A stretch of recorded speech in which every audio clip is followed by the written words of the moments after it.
Okay guys, so what I'm going to go through in this video is just the mechanics or how to do dy dx. So I'm not going to go into any of the understanding, I'm not going to go into any of the details about the rules. I'm just going to go through what you need to do when you are finding dy dx, or otherwise known as differentiating a function like you have up here. So I'm given the function y is equal to x cubed minus 2x squared plus x minus 4. And when you are doing this, what you basically are doing is you are dealing with each part, right, or each term as it's called, separately. So you are just looking at the first term at the beginning and then differentiating that. So to differentiate, the rules are if the x has a power, what you do is you take that power. Right, so in this case it has a power, and it's a power of 3. You take that power and you multiply it by whatever's in the front. Now, there's nothing in the front here, but when there's nothing, there's automatically 1. Okay, so we're multiplying it, bringing basically the 3 down, and it gets multiplied by 1. So you get 3 times. The power then drops down a number, so it goes from 3 down to 2. Now that's important. You keep the power, but it is being reduced by 1. So if we look at the second term, now the second term has a minus, so the short way is just keep the minus. You always keep the signs. This has a power, okay, as you can see here, it has a power 2. So we will bring that, take that 2 and multiply it by whatever's in the front. Now there's already a 2 in the front here, you can see. So that 2 over here, power multiplied by the other 2 gives you 4. X, and now you're dropping that down to be x to the power of 1. We don't write in x to the power of 1, we just leave it as x. So when you are going from 2 to 1, you just don't bother putting a power in. Quick way, when your x doesn't have a power. Okay, so here, it doesn't appear to have a power, it does have a power to 1. You get rid of the x and keep whatever number is beside it. Now, you might say, well, what number is beside this here? There is no number beside it. Always, that number is telling you the amount of x's.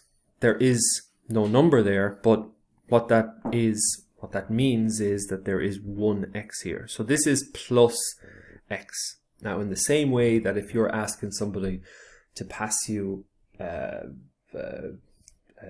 sheet of paper, right? If I say, oh, you pass me a sheet of paper, I'm not saying, well, will you pass me 1 sheet of paper? Or pass me 1 cup of tea? Or get me 1 bar down the shop? You just say, oh, get us a bar, get us a cup of tea. We don't use the number 1 in everyday language when we're talking about just one object. So it's the same thing for x. If there is no number in front of it, it is automatically assumed that you are talking about 1x. So the number here is 1. So this is basically plus 1x. Get rid of the x. When there is no power visible, you get rid of the x and keep the number. So that becomes just plus 1, the dy dx of that. And the final one, minus 4. Anytime there's a number and there's no x visible, it disappears. That minus 4 goes to 0 and you don't put that in. So dy dx is 3x squared minus 4x plus 1. So let's take another quick example.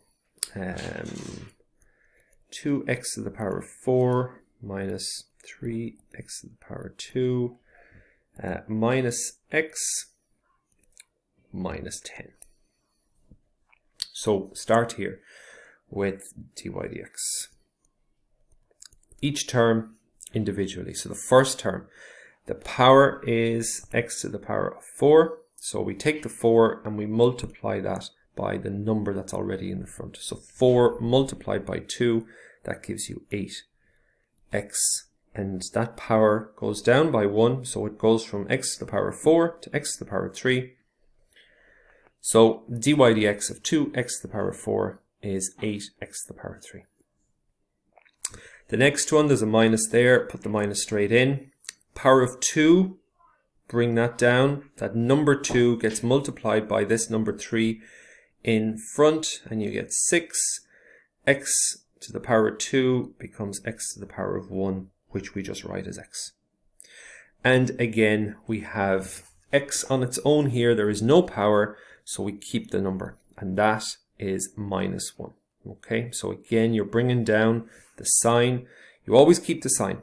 Okay, that's the one thing with finding the derivative, finding dy dx, is if there is a minus in front of the term, the derivative will also have a minus in front of it. So there's another term or another word that you need to learn. So the derivative, we would say, of minus 3x squared is minus 6x. Okay. Right, that's it, and I'll leave it there. Thank you.